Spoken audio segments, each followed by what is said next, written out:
Bakugo va survivre à ses blessures? Waouh, c'est super ce vieux gay. Sérieux, je m'y attendais carrément pas. Salut la compagnie, on se retrouve aujourd'hui pour parler du chapitre 364 de My Hero Academia.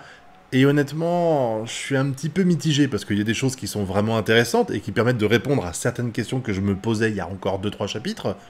Et il y en a d'autres, on continue dans les choses qui me plaisent absolument pas dans ce que fait Horikoshi. Alors on va commencer par ce qui va très bien, c'est d'une part All for One qui est super stylé, qui va nous expliquer, alors expliquer son plan, c'est peut-être un peu abusé parce que, encore une fois, je trouve que ce qu'il dit, c'est un petit peu ambigu, même si visiblement, en fait, c'est toujours « je veux faire tomber la société actuelle parce que je l'aime pas hein, », grosso merdo, c'est ça qu'il explique, mais par contre, il a un chara-design qui est ultra stylé, et surtout, on a la réponse, parce que on s'était dit, quand on a commencé à le voir se faire rembobiner, on s'est dit « bon bah voilà, c'est comment les héros peuvent gagner », parce que on a un Shigaraki qui est au sommet de sa forme, on a un All for One qui visiblement va bientôt arriver, encore une fois il va retourner à son prime, et on s'était dit mais pourquoi il l'a pas fait avant? C'est complètement débile. Je veux dire, s'il avait une balle d'alter qui permettait d'utiliser le pouvoir d'Eri pour revenir au moment de son prime, pourquoi il l'a pas fait avant le début du combat? Et on a l'explication ici, elle est très intéressante. D'une part, il savait pas vraiment si ça allait vraiment bien marcher ou pas, parce qu'il l'avait jamais utilisé. D'ailleurs, au passage, petite parenthèse, j'ai bien aimé le flashback qui nous montre un peu comment c'est arrivé, parce que le professeur s'est servi de la balle anti-alter, il a essayé de travailler dessus. Comme il s'est fait arrêter, finalement, ils se sont pas croisés avec All for One, donc on a une sorte de petit descriptif qui montre à quel point le professeur est attaché à All for One, même si on le savait déjà. Et du coup, on a l'explication. Utiliser ce pouvoir, c'était à double tranchant. D'une part parce que il aurait pu être rembobiné d'un coup et crevé, et d'autre part, quoi qu'il arrive, il va finir par mourir en utilisant cette balle. Ce qui justifie pleinement le fait qu'il ne l'ait pas fait avant, et ça c'est super cool. Et ça permet aussi de montrer que non, en fait, ils vont pas vraiment affronter deux All for One, parce que à un moment donné, celui-là va finir par canner, et du coup, il restera plus que celui qui est dans le vestige de Shigaraki, qui est en train de prendre possession de son corps. Je sais pas trop comment ça marche. Est-ce que il y a deux All for One différents qui sont en train de vivre des vies parallèles, ou est-ce que ça veut dire qu'il y en a qu'un seul et que quand l'autre il va disparaître, il va, je vais pas dire réintégrer le corps de Shigaraki, mais en gros c'est pas grave parce qu'il continuera à vivre il retournera dans l'âme de Shigaraki. Je ne sais pas. C'est assez bizarre. Le mec il a vraiment un sens du sacrifice assez noble s'il doit disparaître comme ça et que il se passe rien pour lui, parce que dans l'idée ça veut dire qu'il laisse un autre All for One atteindre ses objectifs, mais ça prouve aussi à quel point il est attaché à ça. C'est pas comme si c'était un méchant qui voulait juste régner sur le monde. Il a un objectif qui est de modifier la face du monde, modifier la société telle qu'elle est aujourd'hui, quitte à se sacrifier. Parce qu'il y aura un autre All for One qui va permettre d'aller au bout de ses pensées, mais lui, c'est terminé. Et d'ailleurs, il dit bien qu'il fait ça uniquement... Enfin, il a cette balle anti-alter, et son objectif ici, c'est uniquement d'aider sa version qui est dans le corps de Shigaraki à se libérer du piège qui a été tendu par les héros, et il est super classe. Encore une fois, il va voler un alter, il va récupérer la cape de la nana pour pas être à Walpé, on voit la détresse dans les yeux d'Endeavor et surtout de Hawks, même si il explique que Endeavor devrait être satisfait parce que il ne pensait pas qu'il aurait besoin d'utiliser cet atout qu'il avait entre les mains aussi vite, et à cause d'Endeavor, il pensait pas qu'il serait assez fort. Donc vraiment, ce passage-là était très intéressant. J'ai beaucoup aimé également, j'ai eu du mal à le comprendre au début, mais le passage où on voit les États-Unis, là, parce que je me suis dit, mais ça sert à quoi de nous montrer ça? Et en fait, à force de relire et de réfléchir à tout ça, je me dis que d'une part, c'est fait pour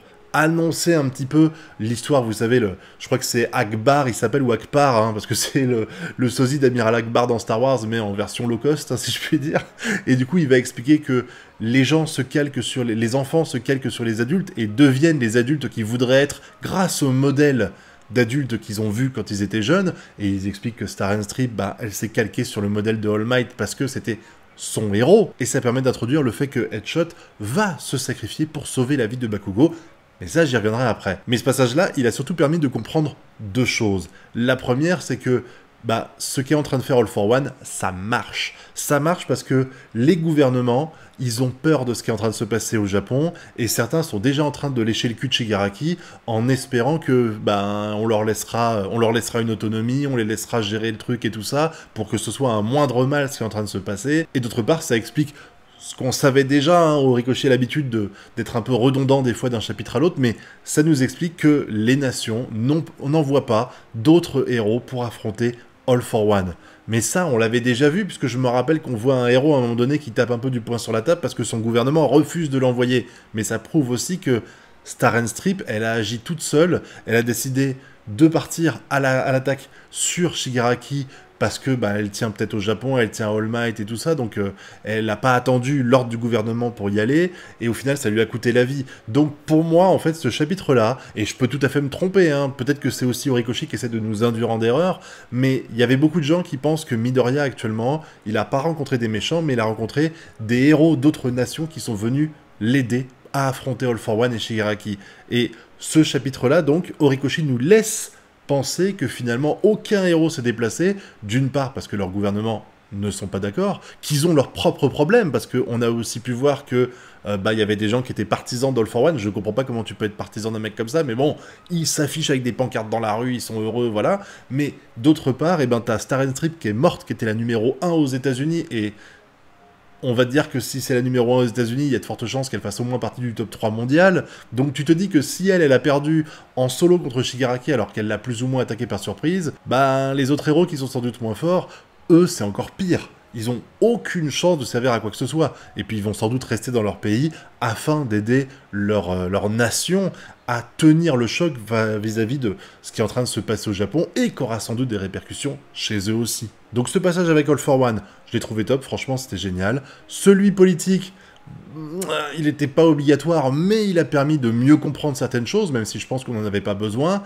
Mais ce qui ne va absolument pas, c'est la fin de ce chapitre. Alors, je sais que je vais me heurter à un mur de critiques, parce qu'il y a beaucoup de gens qui voulaient que Shigaraki, enfin pas que Shigaraki, que Bakugo meure. Enfin, c'est pas qu'ils voulaient qu'il meure, c'est qu'ils étaient convaincus que Bakugo devait mourir ici, que ça rendait le manga masterclass, qu'il rentrait dans une autre dimension, patati patata. J'ai pu voir les trolls qui venaient sur le Twitch pour nous dire « Oh là là, mon Dieu, Horikoshi vient de faire l'œuvre du millénaire », enfin bon, c'est du grand délire, et je dis pas ça parce que j'aime pas les machas, sinon je ferai pas de review, mais en fait, ça nous montre une chose, c'est que, et je vais pas trop revenir dessus parce que j'en ai déjà plus ou moins parlé dans les reviews précédentes, mais Horikoshi, qui a l'habitude de très bien maîtriser la forme, parce que autant Dabi, on se doutait bien que c'était Touya, mais la façon dont ça a été mis en scène, je trouve que c'était incroyable, et il est très très doué pour ça, hein. Le combat All for One All Might, même le combat d'après entre Midoriya et Bakugo, c'était du pur génie, j'ai vraiment kiffé à mort, et puis il y en a plein d'autres évidemment, mais ces passages-là, je trouve qu'il a complètement loupé la forme. J'avais dit dans ma review précédente que quelle que soit l'issue pour Bakugo, qu'il meure ou qu'il survive, c'était complètement raté de sa part. Parce que c'est pas parce que tu montres un mini flashback où on voit Bakugo qui dit qu'il a pas pu faire signer sa carte par All Might que ça rend le truc génial, les gars. C'est surtout s'il meurt pas derrière. La symbolique n'a d'intérêt que si elle permet de mettre en place la mort du personnage. S'il ne meurt pas, c'est nul. Et j'avais, à plusieurs reprises, hein, dans différentes reviews, dans les lives sur Twitch et compagnie, j'ai déjà expliqué qu'il y a certaines règles, il y a certains codes à respecter quand on écrit une histoire, et l'un d'entre eux, c'est le fusil de Tchekhov. Le fusil de Tchekhov, c'est si jamais on vous montre dans la scène 1 d'une pièce de théâtre un fusil en haut au-dessus d'une cheminée, et ben il faut que dans l'acte 2 ou 3, on s'en serve. Et là, en fait, c'est pour dire tout simplement que on raconte pas des choses inutiles. Dans MHA, tu vois pas les personnages pisser, tu vois pas Midoriya avoir la gastro, tu le vois pas préparer à manger, ça n'a pas d'intérêt pour l'histoire, et donc c'est normal qu'on passe à côté de ça, on se tape pas des chapitres entiers de merde comme ça. Et dans l'histoire de MHA, dans le chapitre, il y a 2 chapitres de ça, on nous expliquait, Horikoshi faisait clairement le narrateur pour nous expliquer comment Bakugo avait eu un power-up, pourquoi il avait eu un power-up, et qu'est-ce que ça allait impliquer pour la suite de ce personnage-là et de son alter. Et 8 pages après, on nous fait croire qu'il est mort. Ça ne tenait pas la route. C'était sûr et certain qu'il ne pouvait pas mourir dans ces conditions-là. Je sais que ça faisait rêver beaucoup de gens, mais non, c'était impossible, littéralement, et on en a la preuve ici, puisque finalement, Headshot va pas se sacrifier pour rien, j'y reviendrai encore une fois, mais en gros, on nous a teasé le power-up de Bakugo, tu pouvais pas le faire mourir 8 pages après, alors que ce power-up n'a servi à rien. Autant il aurait fait un truc pour affaiblir Shigaraki, ça aurait eu du sens, là, pas du tout. Du coup, on s'attendait tous à ce qu'il survit, et quand on a vu dans le chapitre précédent qu'il y avait Beast Janice qui était en train de travailler, si je puis dire, d'utiliser son alter pour Bakugo, sur le corps de Bakugo, on savait pas trop ce qu'il était en train de faire, je me suis dit, on a peut-être trouvé une solution au problème. C'est-à-dire que Bisjanist, qui est plus ou moins le mentor de Bakugo, mine de rien, parce que il lui a inculqué 2-3 trucs, Bakugo a été stagiaire chez lui à un moment donné, bon, je dis pas que c'est le grand mentor, parce qu'il y a Endeavor aussi, il y a All Might, hein, soyons clairs, mais Bisjanist a quand même joué un rôle dans la formation de Bakugo, plus que Headshot en tout cas, qu'on a quasiment jamais vu dans le manga, mais bon, passons sur ce détail, et donc je me suis dit, on va nous expliquer qu'en fait, Bisjanist, non seulement il est capable de manipuler les tissus, parce que c'est ce qu'il fait en général, mais en plus de ça, il peut manipuler les tissus humains. Donc à l'image de ce qu'il fait pour le tissu, il aura utilisé les tissus humains de son propre corps pour fabriquer un nouveau cœur, ou alors juste la paroi qui manquait au cœur de Bakugo, afin de lui sauver la vie, et ça aurait sans doute fait qu'il aurait sacrifié la sienne. Ça aurait été joli, un sacrifice du mentor pour sauver Bakugo de la mort, en espérant que... et ça aurait rejoint un peu ce qui avait été dit avant dans le chapitre... Enfin, pas dans le chapitre précédent, mais quelques pages avant, avec l'histoire du... les enfants, quand ils deviennent adultes, ils reproduisent ce qu'ils ont vu de leur modèle. Là, ça aurait pu être ouf, parce que ça aurait mis un Bakugo qui avait une partie de Bisjanist en lui, et qui aurait dû se montrer digne en fait de Bisjanist, d'un de ses mentors, et qu'il aurait dû faire passer la vie des autres avant la sienne, comme il l'a fait en se sacrifiant pour lui. Et ben non, on va te faire enculer, on met tout ça à la poubelle, et on se contente juste de mettre Headshot, qui est un héros... Je sais que c'est le 4e héros, mais c'est un putain de random. Je veux dire, personne le met dans son top 10 des héros, parce qu'on le voit jamais à l'action, soyons clairs. Même la machine à laver, là, elle a un plus gros charisme. Enfin, non, pas un plus gros charisme, mais elle est plus populaire parce qu'on la voit plus souvent. Là, lui, il est stylé, c'est un ninja YOLO, mais en plus, son alter n'a rien à voir. Et il pop ici en disant « YOLO, je vais me sacrifier pour devenir le cœur de Bakugo ». Et quand on voit, alors j'ai été voir un petit peu sur internet juste pour le fun, le pouvoir qui est décrit de son alter, c'est... Shinya peut traverser des passages étroits, frapper des ennemis sans être détecté, et devenir aussi tranchant qu'un couteau en pliant son corps sous différentes formes. Grâce à une formation rigoureuse, Headshot est également capable de se transformer plus vite que la vitesse du son, c'est-à-dire lui a permis de devenir le numéro 4. Il n'y a aucun moment où on dit qu'il peut se transformer en organe. On dit qu'il peut s'étirer et tout comme du papier, être super tranchant. C'est pas la même chose. Entre se faufiler dans un trou de souris et être capable de se transformer en un véritable muscle qui permettra d'envoyer du sang dans tout le corps d'une personne, je suis désolé, mais ça n'a rien à voir. C'est comme si Shoto disait, bah voilà, maintenant je maîtrise le chaud et le froid, et en plus de ça, bah, je peux faire pousser des champignons sur le nez de mes ennemis. Il y a juste aucun putain de rapport. Et là, c'est exactement le problème qu'il y a. C'est que t'es dans une situation où ça va pas, où il faut absolument sauver Bakugo, soyons clairs, il allait pas mourir ici, hein, je comprends pas que les gens naïfs y croyaient, mais tu le fais d'une façon dégueulasse alors que t'avais plus ou moins teasé un truc intéressant avec Bisjanist avant. Alors j'imagine bien que Bisjanist va servir à quelque chose après, c'est pour ça qu'il meurt pas. Mais putain, Headshot, le mec, pourquoi il sacrifie pour Bakugo en plus? On est en plein milieu d'un combat, utilise ton alter pour réussir à affronter le Shigaraki. Alors après, il dit qu'il va aussi être dans le corps de Bakugo, et peut-être que il va s'en servir de marionnette. C'est ce que j'ai cru comprendre au vu de ce chapitre-là, qu'il va pas juste se contenter de faire battre le cœur de Bakugo. Mais ça n'empêche que c'est du fucking bullshit de faire ça. C'est vraiment le ta gueule c'est magique, le pire que j'ai pu voir dans les 364 chapitres de MHA. Là, l'auteur va beaucoup trop loin. Vraiment, je te dis, t'avais un autoroute pour faire en sorte, même si la forme était quoi qu'il arrive ratée pour moi, mais t'avais un autoroute pour faire en sorte que ce soit stylé avec Bisjanist qui se sacrifie, et au lieu de ça, tu prends le plus random des héros, désolé encore une fois c'est le 4e héros je le sais, mais tu prends le plus random des héros pour le faire tuer afin que ça fasse, voilà, et les gens vont dire voilà là, machin c'est masterclass parce qu'il y a un mec qui meurt. Les gars, lisez 7K si vous voulez des morts, lisez Berserk, hein, je sais pas, arrêtez de penser qu'un manga est masterclass parce qu'il y a un personnage qui meurt, c'est nul à chier. Oui, il faut qu'il y ait des gens qui meurent, on est d'accord, mais c'est pas un mort qui rend le manga génial, même si j'adore MHA, on est d'accord, mais MHA rentre pas dans une autre dimension parce que Bakugo est sur le point de mourir, et encore moins si tout ça c'était du fake et que finalement, il va s'en sortir indemne. Donc vraiment, grosse déception là-dessus. Par contre, il y a une question que je me pose, et j'aimerais avoir votre avis dans la zone commentaire, c'est...